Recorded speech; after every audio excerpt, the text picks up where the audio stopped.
So we're gonna start off the weekly update. Let's see. Give me a second. Let me post it into the chat.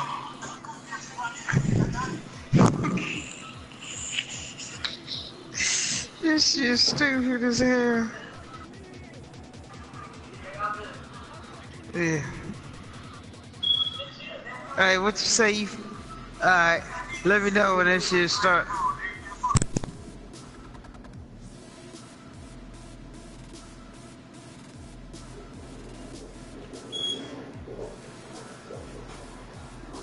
Hey, give me a second, BJ. I'm gonna do a few things before I do an interview with you. I'm gonna go over the weekly goals. I'm gonna go over a few other things for the league. I'm gonna go over the weekly awards and a few other things. Give me a second. I'm gonna quickly go over.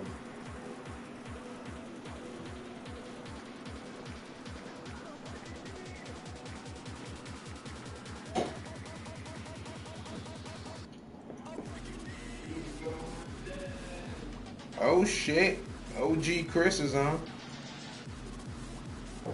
Hey Chris, I'm about to do the weekly update though, so I don't know if you want to hear all of that. The only person I'm interviewing is on BJ. That's it. So it's gonna be quick.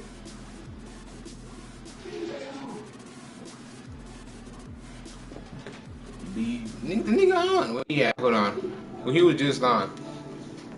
Oh no, he don't. I'm gonna be interviewing Squirrel. That's it. Square. I'm gonna be interviewing Square, and then I'm gonna go do another league for them real quick. All right. So welcome to BOE weekly update. We live. We're gonna start off with the power rankings. Wow, shocker! This is the first time looking at power rankings in a while. Drake is actually on top, leading the league at 6-0. The Seahawks are undefeated with Drake. That's a tough division with him, Saint, Burnout, and the Rams, the Monarchies, the Butterflies, that they like to be called. So he's leading the rankings at number one. And going with the Colts. The Colts, World of Psychotics is number two at 5-0. He's had a tough season. The first year, he barely won any game. I think he finished like 3 and something. Second year, he made it over to AFC Championship, and now he's staying strong at 5-0. Number three, you have myself at 6-0, trying to repeat and make it to the Super Bowl again. I've been to the last 2 Super Bowls and lost them both. So is this the year the Vikings? Oh, you seen this dumbass nigga, that new video he got? So then we have the Redskins. That nigga who's 5-1, doing their thing. So Redskins, good job with you. Then we have the Texans, the new owner, their son, who's 5-1, getting his stuff ready. At number 6, we have Pancho, the Browns. The Browns won the Super Bowl last year and they're sitting at 5-1 with a new owner. Oh yeah, he talking about he finna interview me and shit. Then number 7, we have Jeff Penland at 4-2 with the Panthers. NFC South is always a tough place to play. Not Jeff is the Packers. We have All or Nothing, who's the Panthers at 4-2. Always a tough place to play. Yeah, I'm finna look. I'm finna share it. This nigga Mo City share this shit. I'm finna share it and tag you, man. At Poison, who's 4-2. This motherfucker stupid, man. Doing his thing. He's been a constant playoff person, and he's staying at it. Then we have at number 9 for the power rankings, we have Packers with Jeff Penland at 4-2. Like I said, NFC South and NFC North, those are always tough divisions, so it's always going to be tight races. And like I mentioned earlier, the NFC just posted that shit. But the Cardinals at 4-2. You finna cry laughing. This nigga's dumb, man. Those are your top 10 plays as of right now in the league. As you can see, the team who has the most points for would be the Texans, who as of right now has 193.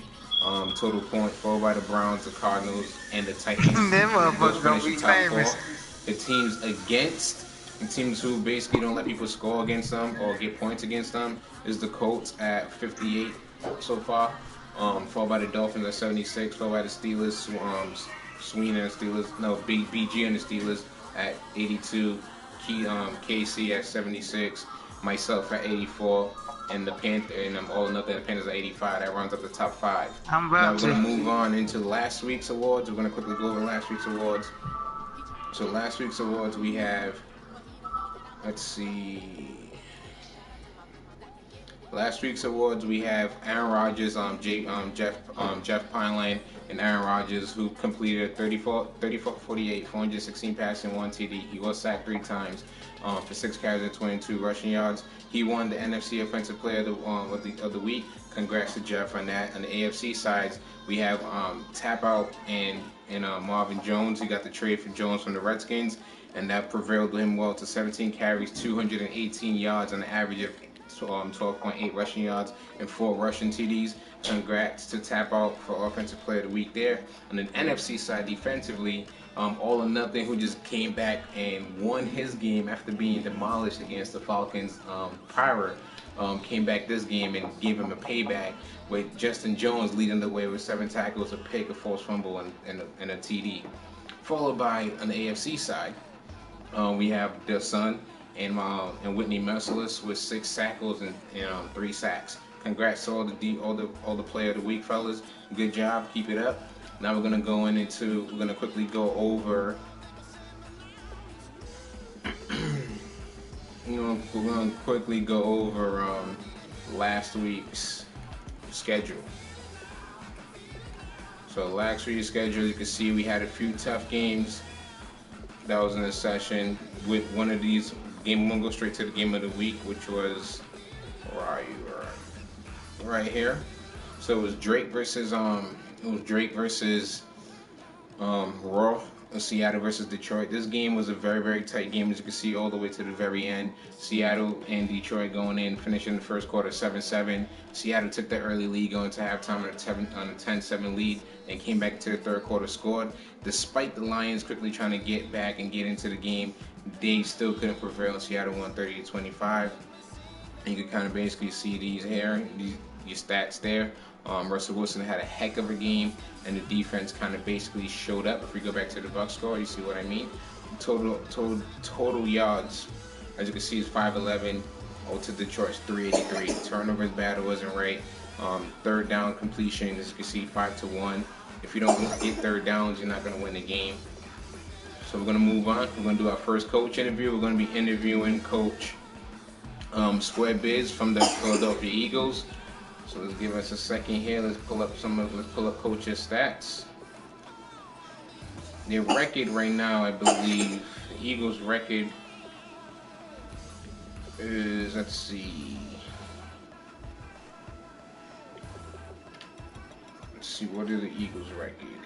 So the Eagles' record right now is 1-4.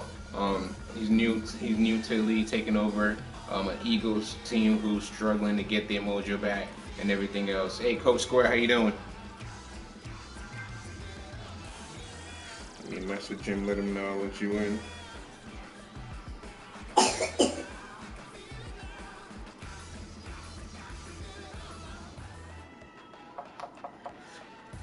Give me 1 second. Looks like I'm having technical difficulties. Coach can't hear me.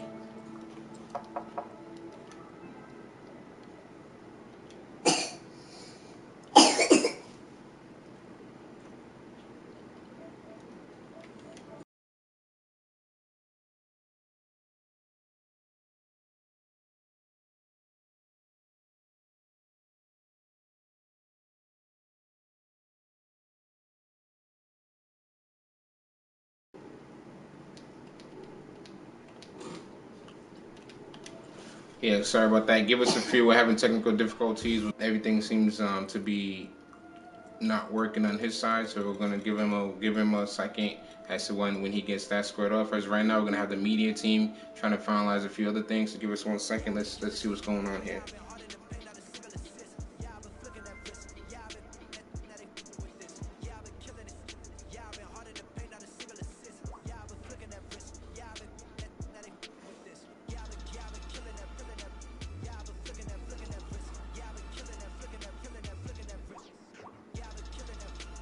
Alright, just give us a second. We're still, the media team trying to fix the technical difficulties.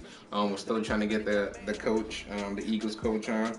It looks like he has to go recharge his mic, so give us a second. He's gonna quickly try to get another mic to throw in real fast. But while we're doing that, we're gonna quickly go over his team.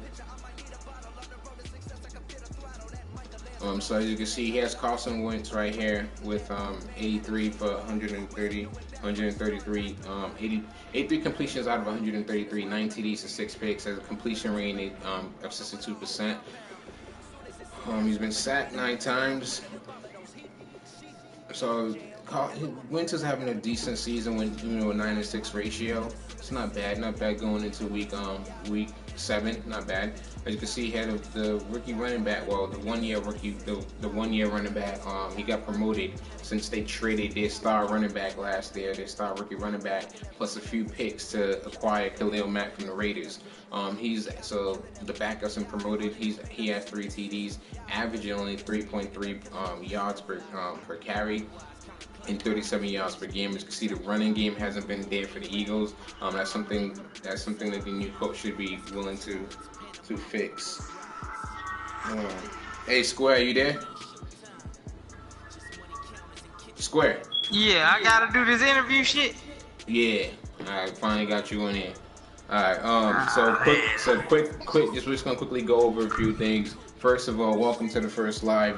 Because with you being new to the league, welcome to the first live interview for BOE. We thank you for your time, Coach.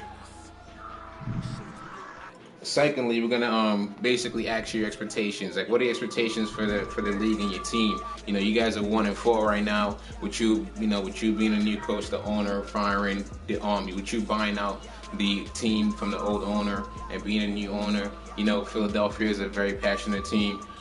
They're gonna be expecting some things from you. What are your expectations this season at 1-4 right now? What do you see yourself finishing?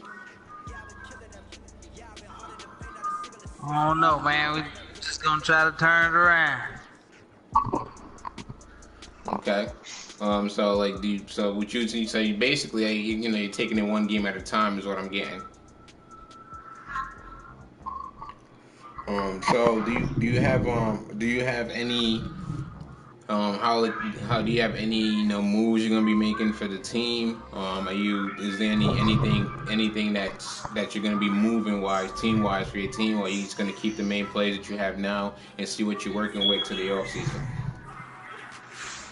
Yeah, I'm gonna ride them out, see what we got. Okay. Well, yeah, it seems like it seems like you have a decent team here. You have a good running back. You have some nice receivers in Chris Conley, Golden Tate, Kevin Benjamin. Green. It's like not Kevin Benjamin. Green Beckham, Zach Ertz. So it looks like you have a good young nucleus there. The defense is what we're really intrigued to see what you're gonna do with Khalil Mack and Fletcher Cox and Kendricks and Brandon Graham. So that's a great defense there. From what the media team got, your secondary is your weakest link. How are you going to address that in the draft? Is that top priority, or is that something you're going to push off and try to get in free agency? No, we need to try to find a corner in the draft.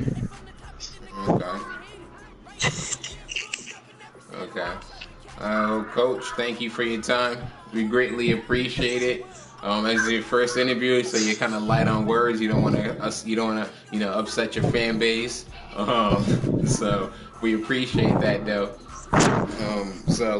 We look forward to you having a good season. We'll probably follow up with you at the end of the season for a yearly recap to see what happens.